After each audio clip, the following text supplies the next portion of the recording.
Welcome to the JDM EVO 8 build, disassembly day 2.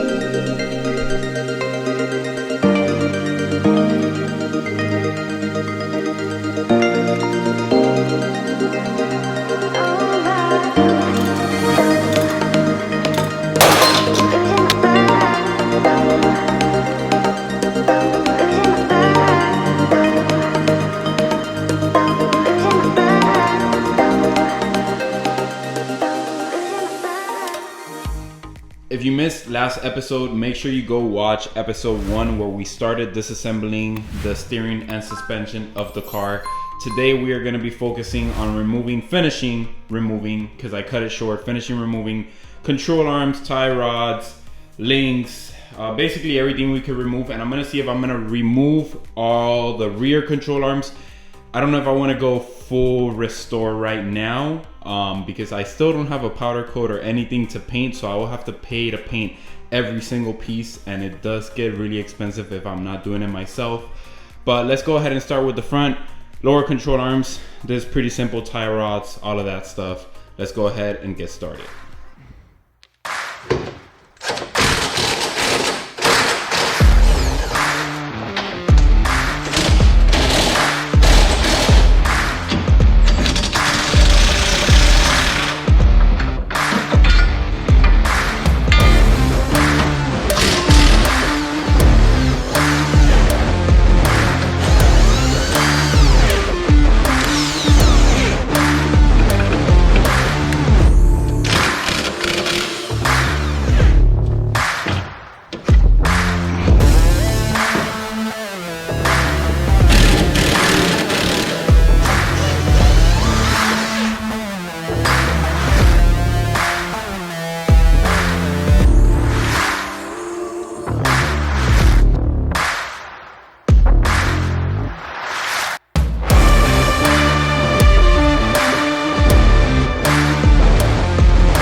Brake shoes have been removed. Sorry if you guys can't hear me. There's a lot of construction going outside my house.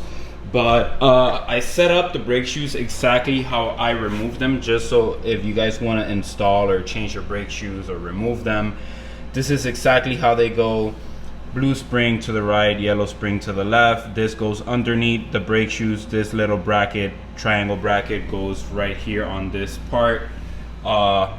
Really simple, honestly. These little clips go through these holes. You guys saw me do it, but this is how it goes back, or how I removed it, just in case you guys could take a screenshot of this and use it as reference. Once I do install the brake shoes again and all of that, I'll record a how-to, like a proper how-to. But very quick, just wanted to show you guys, just in case some of you guys are currently doing this right now, maybe I could help you with that. But let's go ahead and continue with the arms, which is more of a pain in the ass. Stopped real quick at AutoZone to get a ball joint separator. They literally lend these tools out to you. You just leave your credit card, you get them for free. Once you're done with them, you return them. And I ended up getting this ball joint separator in hopes of not messing up my boots. But let's see.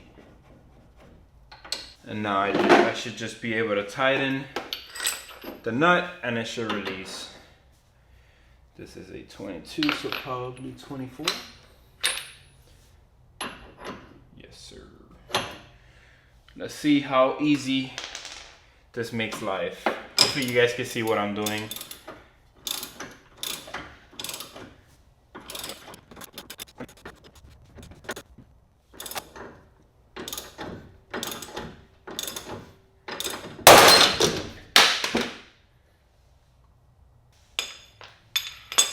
It came out, but still very, very sus.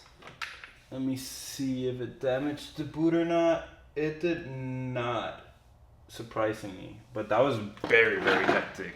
Wow.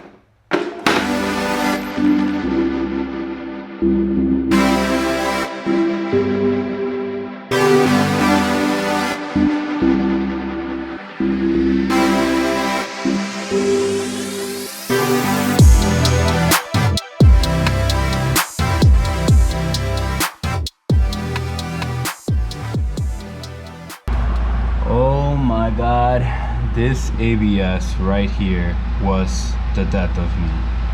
It took forever to get out. I messed it up just a little bit, but honestly, this is super common. Some people get so annoyed that they just drill through the whole ABS sensor, but I got it out after a lot of love and patience. If you guys are doing this, you guys will probably go through this unless you're lucky, but got it out. Honestly, a lot of WD-40, a lot of back and forth until I got it out, but this has been the most annoying part so far. Now we get to go ahead and get to removing a lot of the control arms and all of that stuff, which is a little bit easier, but I got it out.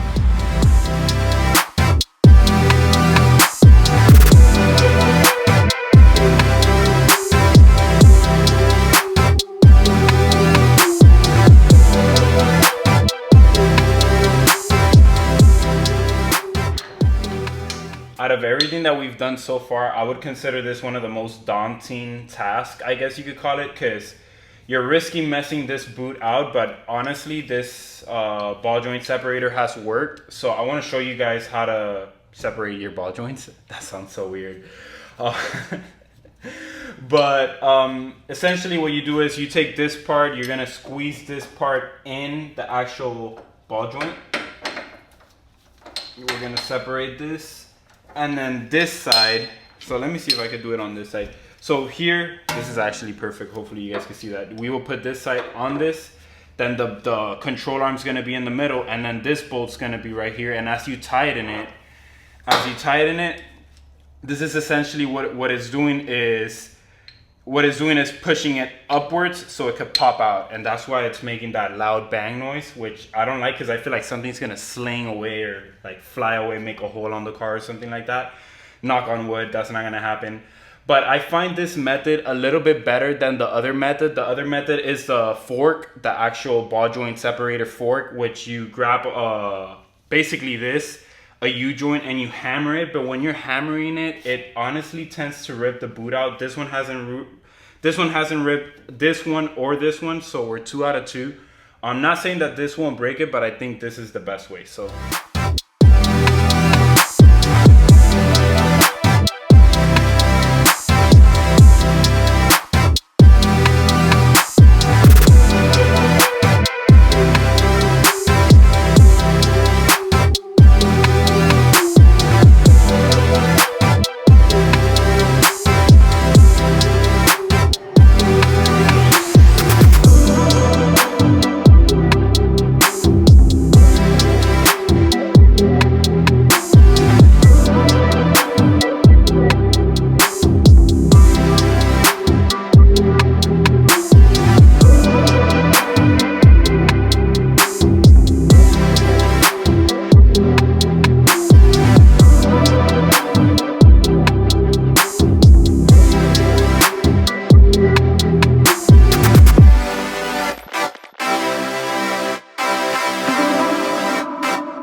just like that, we have everything, steering and suspension, out of the car. Let me show you guys. We have every single control arm, shock, brakes, rotors, brake shoes, hubs, everything that's steering and suspension. Besides the sway bars, we'll remove them later. Tie rods are out as well.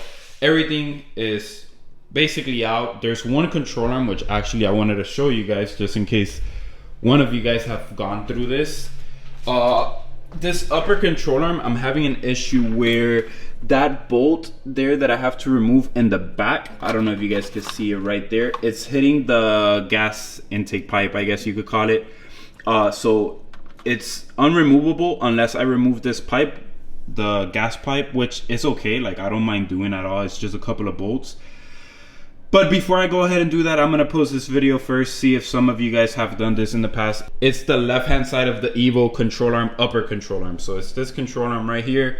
This bolt needs to go to the back and it's hitting this and the pipe as well. So it's not just a little bracket, it's the pipe as well. So if I have to remove it, it's no biggie, but just wanted to show it here just in case some of you guys maybe have done this in the past and you guys know what is the runaround, I guess you could say, or maybe I just have to remove it.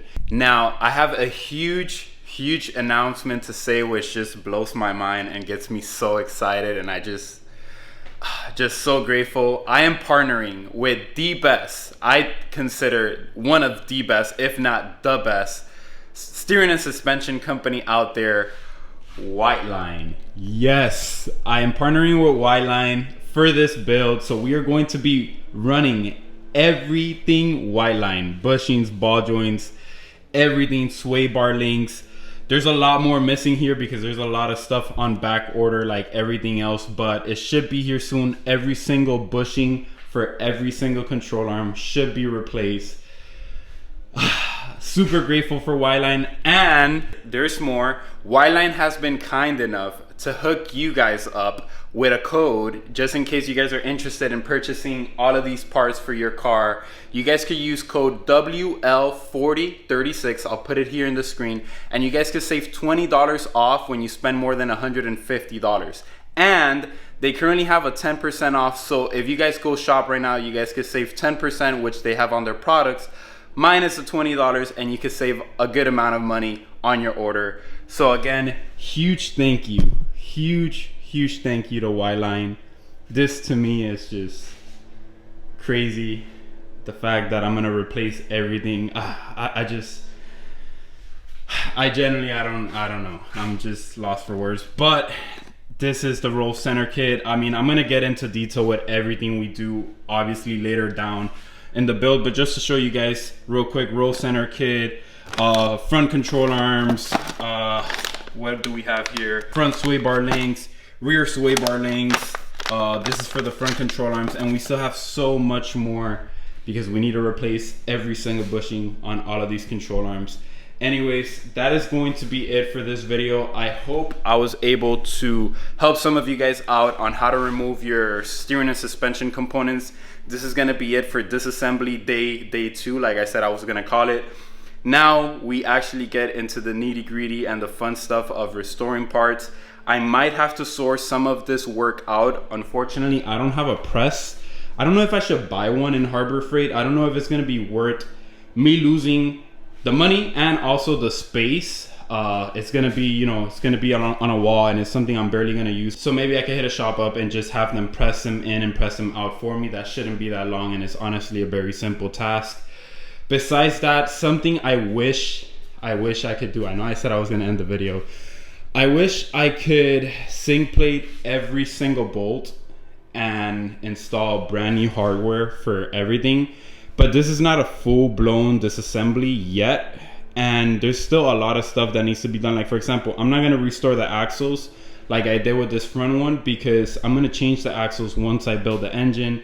So I feel like the fact that we're doing it in stages is a good thing because it doesn't get super overwhelming, but it's also like a, damn, if I'm going to zinc plate a bolt, I might as well just strip the whole underneath of the car and do everything now. But I just want to do it in stages. That way I could enjoy the car, drive it, do it in stages. Like you guys can enjoy me doing the steering and suspension, completing it, then doing the engine, completing it, and then doing the interior, completing it. I feel like in stages it's a little bit less overwhelming, and I also don't have the space to do a full-blown teardown of the car, because this is all I have. And right now the GG EVO is outside, and I don't like having the GG EVO outside. That's still my baby, and I like having it in the garage. So I have to figure out where to put all of these parts so I could put the GG back in the garage. But anyways, enough of me talking.